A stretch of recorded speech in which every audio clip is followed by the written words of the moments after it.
బ్రహ్మాండమైన నోరుంది. దీని నోట్లో దంతాలున్నట్లుగా నాకు కనబడడం లేదు. ఇది బలమైన దవడలతో పట్టుకుంటుంది. ఎరను సగానికి కొరికేయగల షార్కులా కాకుండా క్యాట్ ఫిష్ ఎరను మొత్తంగా మింగివేస్తుంది. కనుక పెద్ద చేపను మింగితే దీనికి ఊపిరాడదు. అయితే దీనికి మరొక సమస్య ఉంది. దీని నోట్లో ఒక పారాసైటిక్ బ్లడ్ సక్కర్ ఉంది. ఇంకో జలగ ఇక్కడుంది.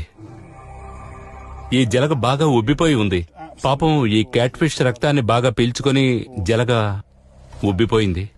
ఈ చిన్న పారాసైట్ క్యాండిరు, ఈ భారీ వేట జంతువు మాఫియా వంటి క్యాట్ ఫిష్ కుటుంబానికి చెందినవే. చూస్తేనే అసహ్యంగా ఉంది. చేతుల్లో నిలుస్తుందో లేదో తెలీదు. జలగలకు జారుడు శరీరాలుంటాయి. వాటిని పట్టుకోవాలంటే గోళ్లుండాలి. ఓకే, ఇదిగో చూడండి. రక్తాన్ని పీల్చకముందు, తర్వాత రక్తంతో ఉబ్బింది. ఇదింకా సన్నగా ఆకలితో ఉంది. ఈ చిన్న పారాసైట్ క్యాట్ ఫిష్